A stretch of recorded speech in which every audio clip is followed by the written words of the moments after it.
Man, late night, late night session, man. Just finna chop it up, talk a little bit. You know what I'm saying? I just got finished talking with one of my partners, one of my homeboys, man. And something that I said to him, um, I believe it. You know what I'm saying? With all my heart. What's happening, man? Thank you for tuning in to this late night session, man. I'm telling you, man, this what I'm about to talk about tonight is definitely gonna change your life. You will not be the same as a result of this information that I am about to present. So, as I do all the time, before I get started in what I'm about to talk about, if you have any questions that you want to ask me, go ahead and ask me before I jump into what I'm going to talk about, so that I can address it now. Because, once I'm on one, once I turn up, ain't no turning back. I'm finna go crazy on this live. So whatever question you have, go ahead and ask me now, so I can answer it now. You know what I'm saying? Thank you for tuning in. I appreciate you greatly, but I'm telling you, this right here, this information that I am about to share tonight is going to change your life, is going to change your perspective when it comes to this idea. When it comes to, not the idea, when it comes to this thing called the church. But I'm telling you. So anyway, like I was saying, whatever questions you have, if you got questions that you want to ask me, go ahead and ask me now, so I can answer that question for you. You know what I'm saying? Divorce rate. Okay. You want to talk about the divorce rate? We can talk about that real quick. Unfortunately, the divorce rate right now, 50% of all marriages end up in divorce. All right, that's people outside of the church, people in the church. 50% of all all marriages end up in divorce. So I go ahead and talk about that right quick. Unfortunately, we get involved in the concept of marriage. We get involved in the concept of marriage not knowing what we are doing. You know what I'm saying? Nobody taught us how to do this thing. A lot of us, we saw poor relationships all our lives. We saw poor relationships in our home. We saw poor relationships in the world. So as a result, we get involved with this thing called marriage, and we have no idea what we're doing.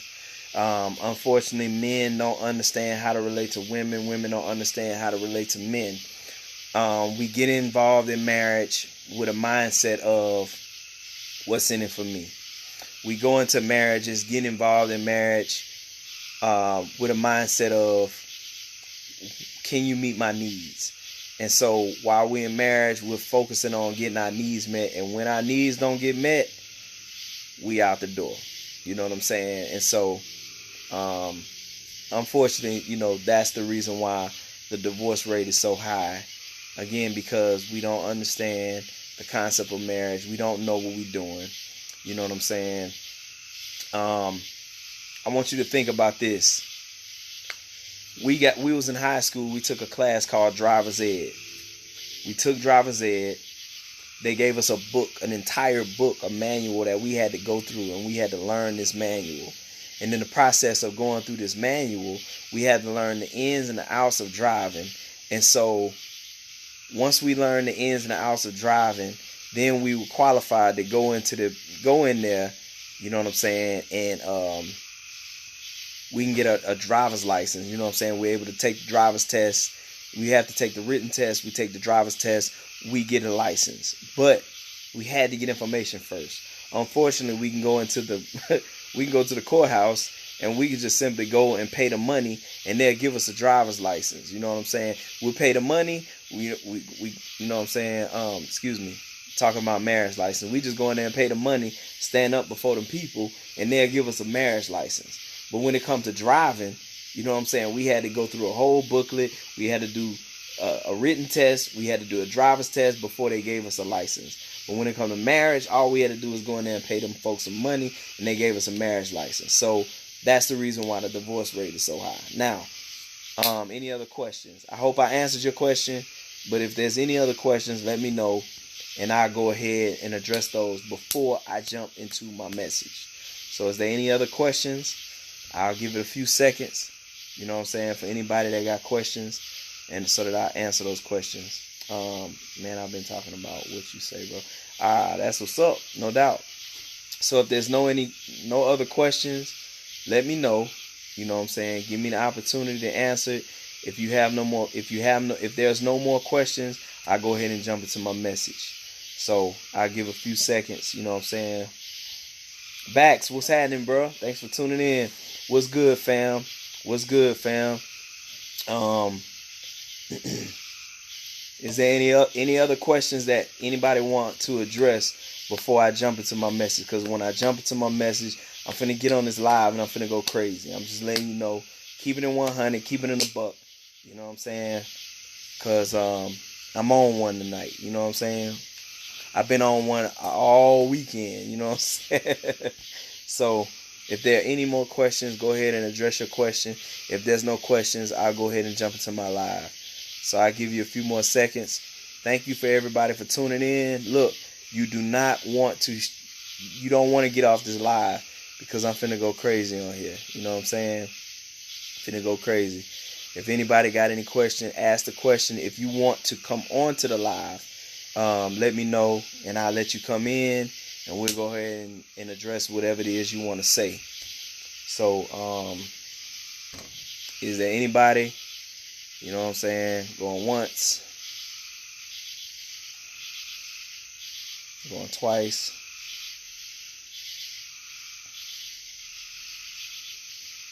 Anybody got any questions? Please address your question, type your comment, or request to be on the live, and I'll let you come on the live and you can say whatever it is you want to say.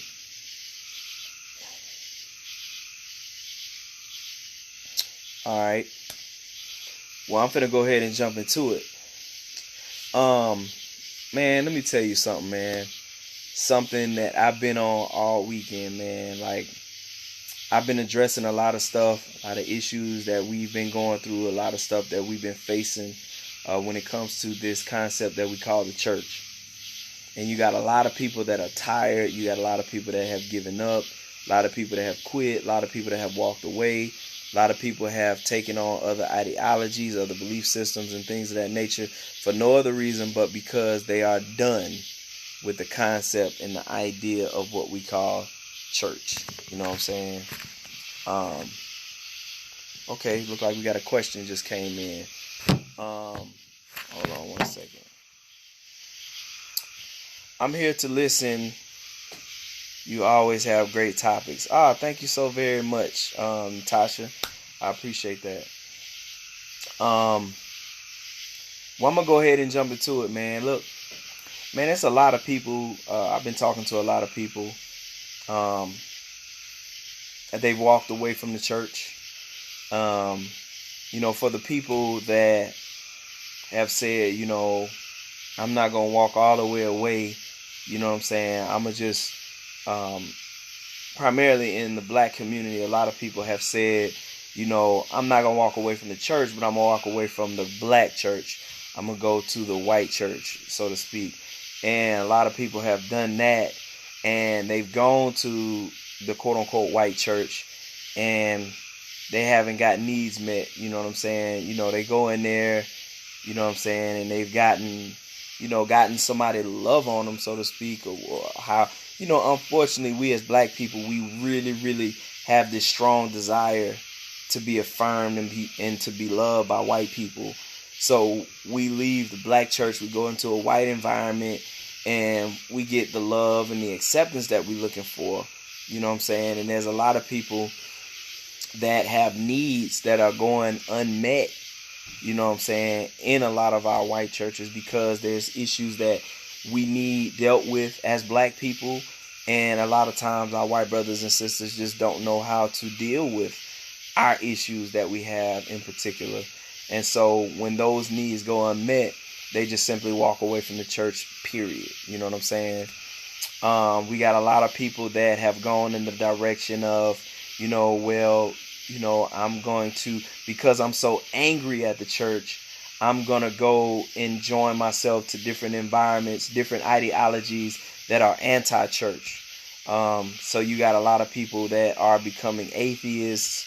You got a lot of people that are going to the thing of, black consciousness. And then you got a lot of people that are getting involved in the ideology of black Hebrew Israelites. And all of this stuff, a lot of it points directly to individuals that are hurt, disappointed, and they feel that certain, they're not getting what they feel like they need from the place that we call the church. And so I understand, I spend a great deal of time every day dealing with people who have walked away from the church, dealing with people who have gotten involved with these different ideologies for the sake of being anti-church, and going against the church. When I listen to their stories, see, I used to, years ago, I used to be very insensitive, to people that have gone in these different directions, because I've had the belief system that I've had the idea that everybody has had the same experience that I have had when it comes to the church. Okay, yes, with me doing the music thing, I've gotten an opportunity to go into so many different churches all over the country, and I've seen a lot of the issues that a lot of people have. I've seen the issue of racism. I've seen the issue of, people being taken advantage of by pastors, people that have been hurt by pastors, people that have been hurt by people that are in the church people, church folks, so to speak. I've seen it all. There's nothing you can tell me about the church, that I haven't seen and experienced. I've gotten an opportunity to talk to a lot of people that grew up in church. They've grown up in churches where they've seen all of the duplicity. They've seen all the issues of being hurt. They've seen all the issues of being taken advantage of. They've seen all the issues of not getting adequate information for them to function in life. And with me having an understanding of that, I've been more, how could I put it? I've been more understanding toward people who have left the church. I've been more understanding towards people who have given up on the idea of church. I understand, I get it. The scripture says, in all thy getting, get an understanding. And I've gotten an opportunity to hear people's experience, to hear people's story, and I totally get it. I understand. I get it. I understand. However, when it comes to this concept that we call the church, I'm trying to help you to know and help you to understand. If we tap into this thing the way it was designed for us to tap into, not by what we seen, not by what we grew up seeing in church, not by what we grew, when you look at those different ideologies that we've been exposed to when it comes to certain churches, when it comes to the pastor being a manipulative person, when it comes to people being hateful, when it comes to people being, you got to understand where all this stuff stems from, okay? Number one, you got to understand the fact that you have so many pastors that are being manipulative toward the people, because you have people that are ascending to this position called pastor. Now, listen, man, the pastors that I know some amazing pastors, okay? I know some amazing ministers of the gospel. I know some amazing people that are doing it right, okay? It's some amazing people that are doing it right. However, we cannot discount the fact that there are so many people that are doing it wrong, okay? I'll say it again. There's so many people that are doing it right. On the other hand, there's so many people that are doing it wrong. Okay. Ready. Thank you for tuning in. Everybody, thank y'all for tuning in. You know what I'm saying? Chris, what's up? Big bro. Hey, look, man, I talked to Dave earlier this week. Well, this weekend, I told him that me, you, and Dave, we need to get up for another powwow. You know what I'm saying? We need to get it in. I want to speak to the people that the issues, I want to deal with the issues first that a lot of people are having. You know what I'm saying? A lot of people are basically done with the concept and the issue of church because of what they've seen. You know what I'm saying? And it's a lot of people that I've talked to lately. You know what I'm saying? They grew up in church. You know what I'm saying? Like, I'm not a person that grew up in church, so a lot of stuff that a lot of people have experienced, I didn't experience that. You know what I'm saying? I come from a situation where growing up, you know what I'm saying, my mama just took us to church, you know what I'm saying, on Easter, Christmas, you know what I'm saying, or when she was going through some stuff. That was the only time we went to church. I got the opportunity. I went to church whenever I would go to, when I would go and stay with, you know, family members that went to church every Sunday. You know what I'm saying? Whenever I was staying with them on the weekend, I would go to church with them. When I was in high school, I got the opportunity.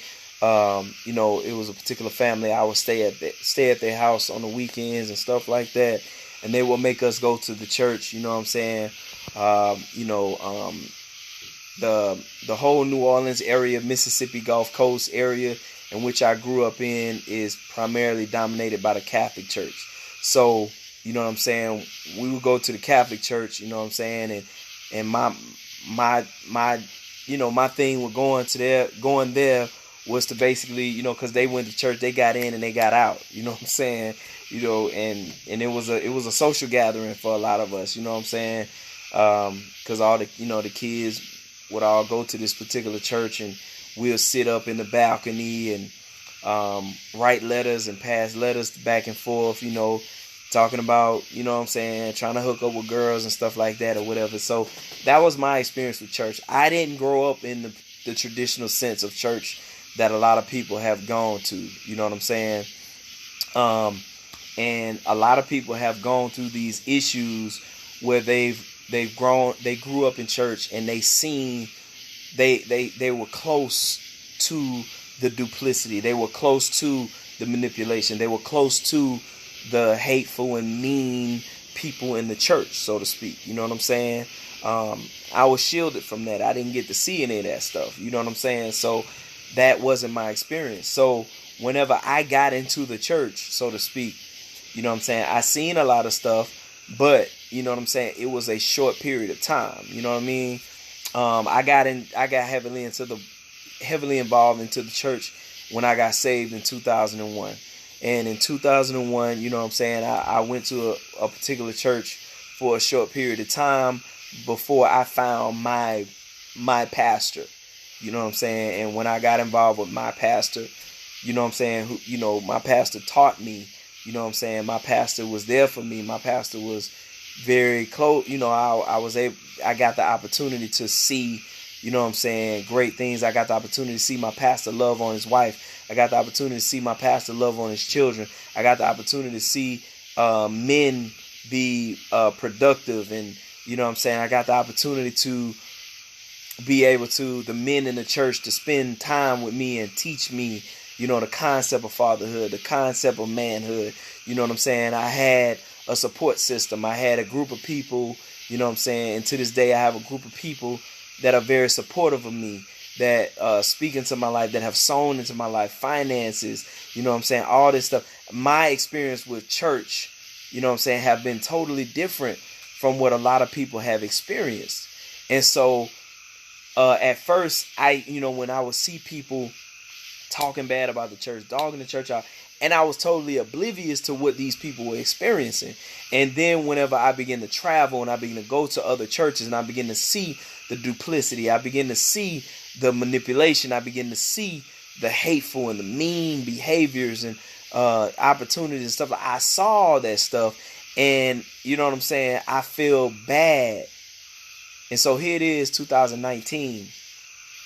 I've got an opportunity to spend a lot of time with a lot of people that have been hurt in church, like real live hurt, that have been taken advantage of, that have been, you know what I'm saying, you got to understand, man, we are a culture of people that have experienced a lot of dysfunction.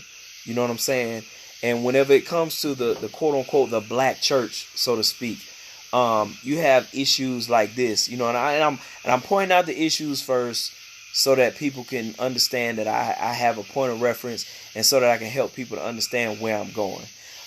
Whenever I got the opportunity to see the things that people are experiencing in the church, I got the opportunity to talk to people that have been sexually abused in church. I got the opportunity to talk to people that have been manipulated in church. I've gotten the opportunity to talk to people that have, been in environments where the people are extremely hateful and judgmental. I've gotten the opportunity to see all that, you know what I'm saying, and hear people's perspective. On the other hand, the reason why, I got my pom-poms, you know what I'm saying, and I'm cheering for this idea called church, you know what I'm saying, and what I've realized is whenever I'm like, yeah, the church is dope, people are looking at me like, bro, no, it's not, bro. You know what I'm saying? And so they're speaking to me based off the experience that they had. But my perspective that I bring is solely based off of what I see in that book that we call the Bible. You understand? So when you look at the Bible, and when you look at the perspective of what church is supposed to look like based off the Bible, it's totally different from what we see on our Sunday, our week-to-week experience. You get what I'm saying? Like, so I understand that the Bible teaches that God has given some to be gifts. Jesus has given some to be prophets, some to be pastors, some to be evangelists, some to be apostles, some to be teachers. And so once I understood that perspective, I began to embrace the pastors. I began to embrace the teachers. I began to embrace the evangelists. I began to embrace the apostle. I began to embrace the fivefold ministry. And I began to see, when you read the Bible, how the Bible talks about, you know what I'm saying, a lot of the needs that we have that don't get met is because we're not functioning according to the Bible's structure when it comes to the church. Okay, somebody say, I love my church now because an older lady shamed me about me wearing pants to church simply because I wanted to go to church, then work. Wow. See, stuff like that is the cultures that we've built in a lot of our churches and denominations that have absolutely nothing to do with the Bible. You get what I'm saying? And so when you have people have experiences like that, women aren't supposed to wear women ain't supposed to wear pants. Women ain't supposed to have makeup. Women ain't supposed to wear jewelry. Women ain't supposed to, you know what I'm saying? All of those different viewpoints have been from people taking bits and pieces from the Bible, totally out of context, and we've made denominational rules based off of these things that have nothing to do with how church is supposed to run. You have to understand, when you look at these different scriptures that were placed in the New Testament, they were things that were said to a specific group of people or a specific sector of people that had just come from another ideology. You get what I'm saying? You had a group of people, like with that particular scripture, you know what I'm saying, where it talks about, women shouldn't do anything pertaining to a man, and man should, all that other stuff come from the scriptures talking directly to a group of people that, was experiencing these things. And so we take these things and we're like, okay, we run with it and we turn it into a doctrine. You know what I'm saying? When in all actuality, the Bible was talking to a specific group of people based off of what they were going on. For an example, I had a pastor years ago whenever I had my long dreads, you know what I'm saying? I had a particular pastor that told me, he was like, he was out there talking or whatever, you know what I'm saying? And I was engaging him. And he was telling me, he was like, so who you think you are? I was like, well, I'm a minister of the gospel. He said, well, you're not a minister of the gospel with that long hair in your head. And I was like, well, what you mean by that? He said, the Bible say that it's a dishonor to a man to have long hair. I said, well, if you study out the particular context when that was said, the Apostle Paul was talking to a group of pagans, a group of people that just came out of a pagan society in which they had actual temples where the people would go in and they would have sex as an act of worship. And so they had reserved prostitutes for people to go ahead and they would to engage in that particular act of worship. And the male prostitutes would have long hair. The female prostitutes would have short hair. So the Bible would talk about, in that particular text, it would talk about it's a dishonor for a woman for her to not have hair on her head, for her hair to be uncovered, her head to be uncovered with hair. And so they built a doctrine off of that when Paul was just simply saying, look, you know what I'm saying, based off of the culture that y'all came from, where if they seen a man with long hair, that symbolized a male prostitute. And if they had a woman with short hair, that symbolized a female prostitute. So Paul said it's a dishonor for them people to function for a man to have long hair because he looked like a prostitute. So Paul was talking to them in that group of people. So we grew a doctrine based off of that. And so we said men are not supposed to have long hair. On the other hand, you had a lot of people that just built doctrines simply based off of, I was talking to a pastor. He was telling me, he was like, yeah, man, in church I grew up in, men couldn't come to church with a goatee. And I'm like, what? He was like, yeah, because they said that if a man had a goatee, his mouth looked like a vagina. You know what I'm saying? And so they said that men couldn't wear facial hair. So the church that he was in, men couldn't wear facial hair because it was said that if a man had a goatee and facial hair, his mouth looked like a vagina. Now, that doctrine was simply based off of the sickness of those church leaders that seen a man with hair on his mouth to believe that his mouth looked like a vagina. You know what I'm saying?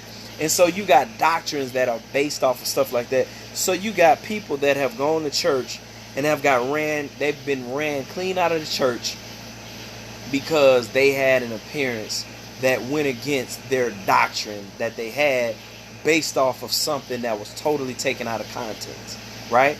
So you got people that ran up out of the church, that's mad at the church, that hate the church, that are angry at the church because they were mistreated, because this particular church built a doctrine based off something that had nothing to do with scripture, or they took the scriptures out of context. Now I'm dealing with personal responsibility. Everybody have a personal responsibility. See that information that I just communicated to you? That was information that I obtained from me studying the word for myself. When I studied the word for myself, I was able to understand these different things. So can't nobody come to me talking no talk like that, talking no craziness like that, because I know better. You get what I'm saying? And because I know better, I'm able to do better. Now let's get into the meat and potatoes of this thing. When everybody takes the time to study that word for themselves, when everybody takes the time to realize their personal greatness when it comes to their contribution to the body of Christ. And unfortunately, because of the brokenness of us as a people, I'm not meddling. I'm just keeping it real. I gotta say this stuff. You know what I'm saying? I gotta say this stuff because people need to know. Unfortunately, us as a people, we're dealing with a system that have created a monster, so to speak. See, during slavery, you know what I'm saying, whenever we got the opportunity to have our own churches or to attend church, we went to churches, and in these particular churches, we were made to feel inferior. Black people were not able to sit in the congregation with the rest of the people. They had to go up top and sit in the balcony. And if they sat up there in that balcony, they had to sit up there and shut up and be quiet and not say nothing. You know what I'm saying? So that created a culture in which the people felt very inferior in church. Then whenever they said, okay, we'll let y'all do y'all own thing and have y'all own churches, the slave master would appoint a pastor.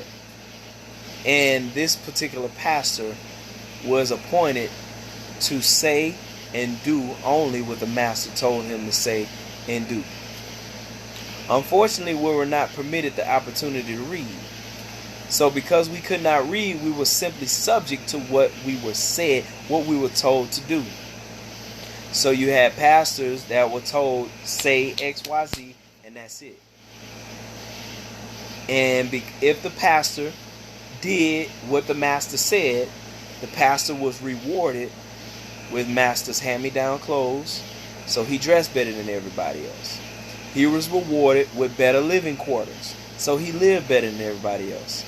And because we were taught that being black was inferior, the black pastor would be rewarded with not a white woman but a mulatto woman. And that was the mulatto woman was a lot of time a byproduct of the master sleeping with one of the slaves. And so the mulatto woman was held as a prized possession. And so he was, like I said, he was rewarded with master's hand-me-down, so he dressed better than everybody else. He was rewarded with better living quarters, and he was rewarded with a mulatto wife. So, you know what I'm saying? That was the perks of being a pastor. So, black men, during that time, there was this push to be a pastor because he got the opportunity to have better clothes, better living quarters, and the reward of being with a mulatto wife. Okay? As time passed on and we were able to get more information, you know what I'm saying? The structure that was presented was the same structure.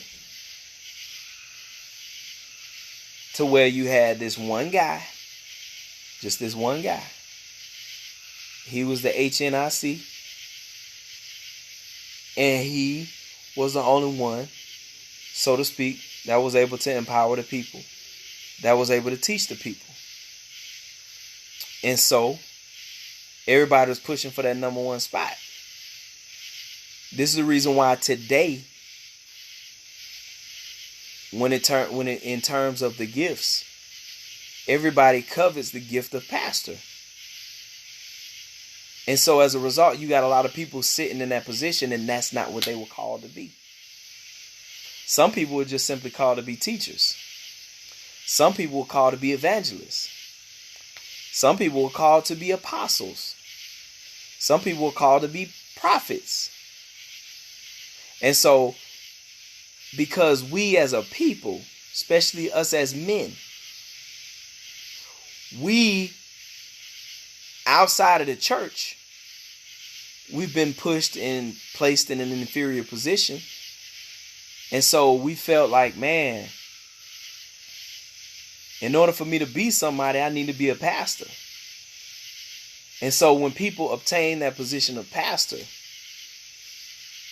they got the opportunity to be somebody. And so you have a lot of men that's in the church, so to speak, that's looking at that number one spot. And because the pastor has the number one spot, he's adored. He's appreciated. He's loved. He got the opportunity to be that guy. And so you got a lot of men looking at that number one spot, saying to themselves, shoot, well, I can't get that number one spot. So I don't even want to be up in this, boy. I don't want to be up in here. And this is one reason why you got so many women in church and you got very few women in church. Because a lot of the men that's in the church, they feel like, shoot, I can't get that number one spot. So I feel worthless up in here. So men walk away from the church. This is all because of the social conditioning that we've experienced. Now, once we understand that the pastor is just one gift. That's just one gift. And everybody's shooting for that position because the way things are structured, he get the opportunity to be that guy. When in all actuality, God called and created all of us to be that guy or that chick when it comes to the church. All of us. Now the pastor has his job. The pastor's job is to, number one, feed the people. Number two, be an example to the people. And number three, pray for the people. Now let's look at the other gifts that are being neglected, so to speak. You got some people take on the title, but a lot of people really honestly don't understand the importance of these different positions and titles that they take on. So when you look at the teacher is equally important. But a lot of teachers are not being utilized, so to speak, because everybody is focused on that one position. So the teacher has the gift to make things plain for the people. All right. The prophet, his position is to bring forth the word of the Lord to the people.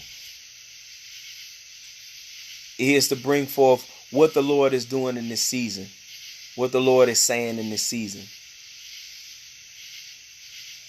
The evangelist gift is to encourage and empower the people through signs and wonders. So signs and wonders are presented or done through the hands of the evangelist. And then you have the apostle. The apostle has the capability of functioning in all of the offices. So the apostle will do some, like an apostle could go to a particular area, and the apostle can be the teacher to the people.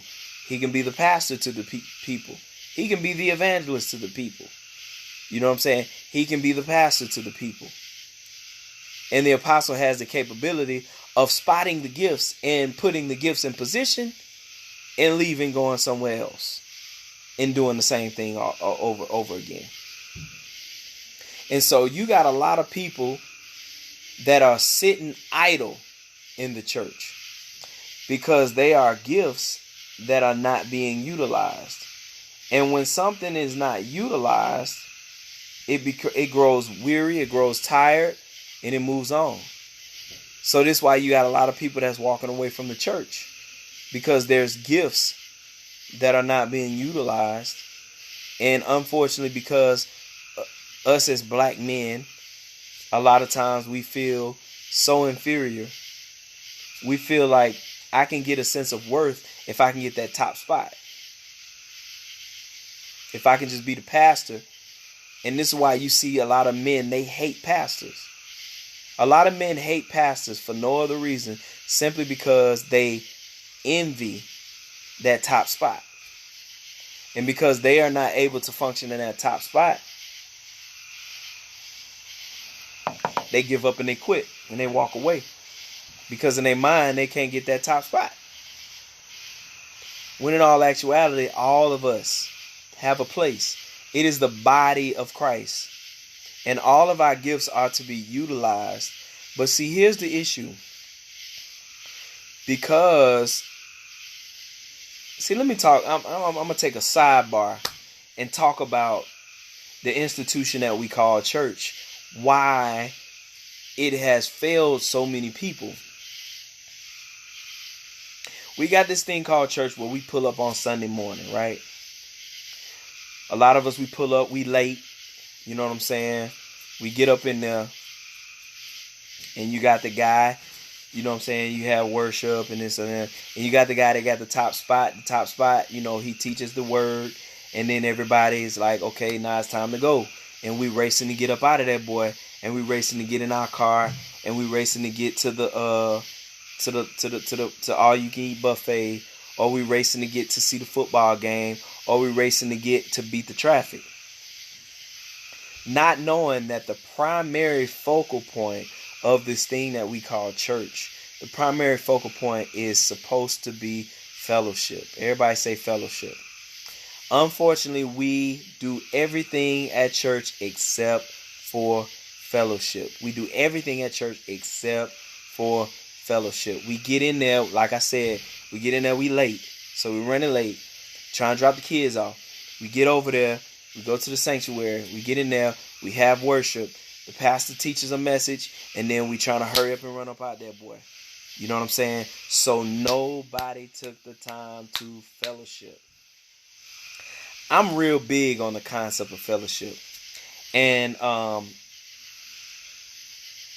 I spend the majority, man, like I embrace the concept of fellowship so much. For years, you know what I'm saying? I go to church. We get in there, we have praise and worship, we hear the word, and then afterwards, it's game time. You know what I'm saying? It's game time for me. You know what I'm saying? Like when church is over, it's game time for me. Like, it's time for the specific purpose for church, fellowship. It's game time for me. So I get the opportunity to go and speak to as many people as I can. Shake hands with as many people as I can. Speak a word of encouragement to as many people as I can. Sit down and talk to as many people as I can. Let people speak into my life. Let people say, you know, encourage me, empower me, teach me. And then go to other people and I empower them, I encourage them, and I teach them. Man, today, this past Sunday, man, was so beautiful. I had such an amazing time because I had the opportunity, man, because my primarily a lot of time my fellowship is cut short because my wife called on my phone like, bro, it's time to go. It's time to go. She done did her little fellowship. She ready to go. You know what I'm saying? But for years, man, I've you know, the primary time that I spend is with the younger people.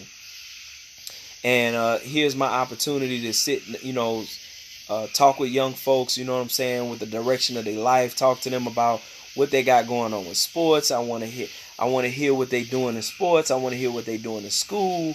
I want to hear what they got going on. I'm listening to them. I'm talking to them. I'm telling them, man, you know, man, I'm proud of you. You know, keep doing your thing. You know, blase, man, send me your schedule. Hopefully I can come to your game.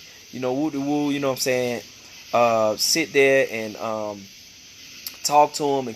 It's so many young people, man. I've gotten the opportunity to encourage them to go ahead and finish school, finish high school, college, whatever it is they doing. You know, encourage them on what they doing with sports, all that. You know what I'm saying? As well as talk to a lot of the men. You know what I'm saying? It's several men that I go to every Sunday, and I ask them the question, what's the word, fam? I know we heard what Pastor said. I appreciate what Pastor said. I bought the CD. I'm sitting and I'm going to meditate on it. But however, there's people in this church that have gifts that I need. And I'm like, look, what's the word, bro? And they'll sit me down and tell me, and talk to me and teach me and walk me through some stuff. Or people will come to me and ask me, what's the word, LP? You know what I'm saying? And I give them what the Lord gave me. You know what I'm saying? And, man, today was so beautiful because, you know, my wife, she had a meeting. She had a meeting at the church afterwards. So, you know what I'm saying? I got the opportunity to fellowship for a long time. You know what I'm saying? A lot of times I'm gonna fellowship until they put us about that thing. You know what I'm saying? Until they tell us, hey, look, bro, y'all gotta go. You know what I'm saying? And you know what I'm saying? I get the opportunity to stay. My pastor, he stands in line and he shake hands until the last person is gone. So sometimes I get the opportunity to go stand in line with pastor, talk to pastor, shake his hand. He tell me some encouraging things. He talk to me. I tell him my appreciation for him and who he is and what he does and blah, blah, blah. But today, man, I really got the opportunity. It's so many people in our churches that we know, that we've seen for many, many years. I've been at my church since 2003. And there's people that I've seen them and spent quality time with them since 2003. But some of them I have not really gotten that intimate time with them to really, really talk with them and find out what's going on with them. And, find out what they have. It's a particular brother, man. Oh, man, beautiful brother, man. Man, I've gotten the opportunity to laugh and joke with him after church. We talk junk about sports and Bama football and Dallas Cowboys, stuff like that. And we joke about that stuff. And then after we joke about that stuff, we head on out. But I really got the opportunity, man, to really, really sit and talk with this brother, man. And he shared some things with me, man. And he really, really, really blessed me, man. Like, I got the opportunity to see a whole nother side of this brother that I had no idea about, man. He really blessed me today. And this whole fellowship thing, man, like, of course, I'm gonna go over there and to the children's ministry as they coming out, all the little children coming out. You see the little girls and they got their little pretty little dress on, and you got the opportunity to tell them, that they're pretty. Hey, girl, you look so pretty this morning. Oh my God, you look like a princess. And it's little girls that they look forward to me coming to them after church, telling them about how pretty they look, and and they look forward to that. It's little boys that when they coming out of church, they look forward to me telling them, man, you a sharp young man. You're going to do great things for God. And you know what I'm saying? And really talk to them. Man, I like your shoes, man. Man, I like your outfit, man. You a sharp little dude, man. And I've got an opportunity to watch young men and young women grow. You know what I'm saying? I've got an opportunity to watch them grow into, not in high school, not in college. I watched them grow up, and I got the opportunity to spend time with them and talk to them, encourage them and stuff like that. That's the importance of fellowship, right? So what I'm seeing right now is that all these my niece Olivia loves you. Tell Olivia I love her too. But I'm seeing the power that we have not tapped into in the church. Once we nurture these gifts, I love the pastor. The pastor, hey, my pastor, amazing man of God. I'm talking about that brother have walked that thing out, man, and been an amazing example to me. What a father looks like, what a husband looks like, all that. He has exemplified all those things to me. And my pastor have appointed people in positions, and I've gotten the opportunity to really grow from them. But aside my personal experience in other churches, because we have not truly embraced the concept of the gifts, we have not truly embraced the concept of fellowship. There's gifts that we need to help us go to the next level. And because we just go to church, people say, I put my time in, I go to work. People tell you in a heartbeat, man, I go to church, hear the word, and I'm gone. So basically what you said is You go to church just for you to get something. You're not going to church to empower. You're not going to church to present or give anything. But if you took the time to go to church and present and give something, more than your money, your time, your energy, your example. This is why I get frustrated with a lot of black men that don't go to church and present all that they have to offer. You cause us to go lacking. You cause us to not experience the greatness that you have, that you possess. You cause a lot of young people to not be blessed with your gifts. And for a lot of the men that leave the church, what you've done is you've taken away the example that a lot of our young people need to see. You as a man coming to church with your wife and your children, you're giving your children a visual that they need. And when you withdraw, you take that visual away. If we're able to assemble those things, and we're able to assemble those gifts, we can literally change the world. I say this and it's real talk. We can literally change the world. And one of the most beautiful examples that I've ever seen of that is I got the opportunity to go to several Narcotics Anonymous classes because I've got, it's one brother, he was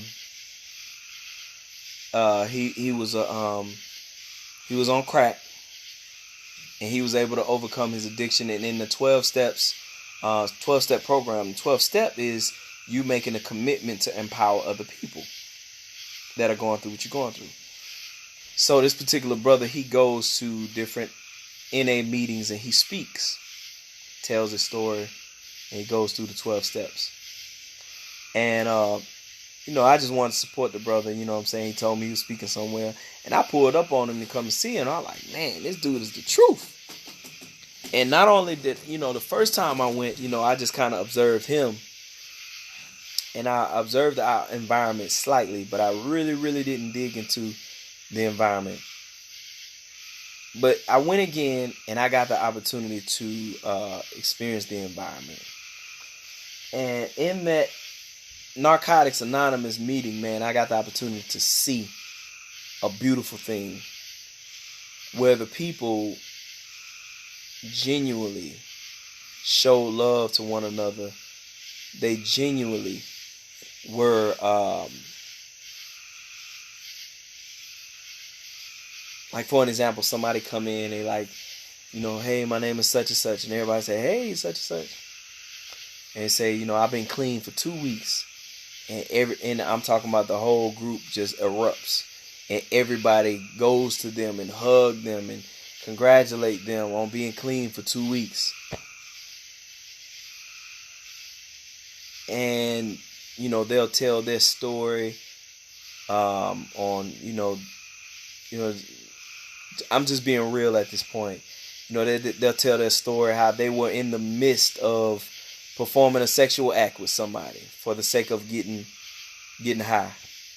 And in the midst of their sexual act, they came to a place of being sick and tired of being sick and tired. And, they sharing their experience, and everybody just kind of sitting and listening. Unfortunately, we haven't created an environment for people to be vulnerable like that. If somebody come into church and they share their experience, if they was to talk about, they were in the midst of a sexual act, trying to support their habit, everybody, they gonna snatch that mic from them, and you can't talk like that up in here. You know what I'm saying? And so with me seeing that, I'm like, oh my God, this is what it's supposed to be like. And so if we created that environment for people to be able to freely express themselves and what they've been through and what they're going through, and if we could celebrate people with their small victories. This person in this NA meeting was talking about, they've been clean for 2 weeks. And in our mind, 2 weeks, that's it? Nah. It's a big deal, and we need to celebrate that, because you got a lot of people that's going through stuff. And they need that small victories need to be celebrated. So with me seeing that, and then the main component that I saw in that Narcotics Anonymous meeting was at the end of the meeting, everybody went outside and they fellowshipped.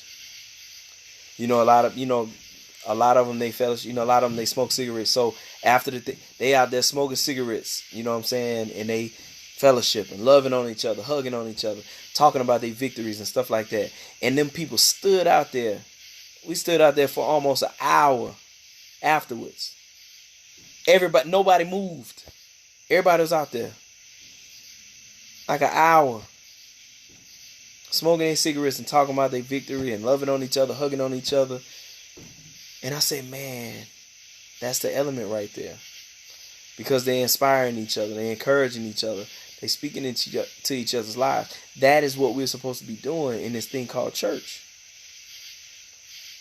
And if we were to implement these things and function in these things, we could literally change the world. Because all of the gifts will be utilized. All the gifts. And at that last scene in the Avengers Endgame, I'm talking about, excuse me, okay, it's time to go to sleep. All the Marvel characters came out. All of them. And I can remember that last little part. Captain America stood up. And that hammer came to him. He caught that hammer. He said, Avengers, assemble. And they went to fight. They went in. You know what I'm saying? And that was the most beautiful scene in the whole movie. Because everybody brought what they had to offer. Everybody brought what they had to offer to fight that war against Thanos and all of his army that he had. And I just believe, I strongly believe that if we were to assemble, because that's what the church is. The church is not a building. The church is, the word church means called out ones, assembly of believers, like-minded. If we were to properly assemble all the gifts, and everybody came what they had to offer, and they utilized what they had to offer, we could definitely make heaven on earth a reality. I truly believe that. So I want to encourage everybody, man. Take that time out. Bring what you have to offer to the church. It need to be utilized. We need to create environments into which all these things can be put together and utilized. And if we're able to do that, there's no spare parts. My pastor taught a message years ago, back in the 90s, called No Spare Parts, where everybody have something to offer. For you that's watching this right now, and you made a decision that you're going to leave church, you took an essential part away. And you say, well, the church, listen, I need you to pray and ask God where you're supposed to be. And you go there, and I promise you're going to get your needs met, and you're going to be able to meet other people's needs. And I'm telling you, if we function in this manner, we will be able to change the world. And that's real talk. So, man, I just wanted to share that, man. And I hope that was a blessing to you. It's been a blessing to me. And, man, y'all have a good night. Thank y'all so very much for tuning in. I appreciate you. God bless you. And I want you to have a good night. All right?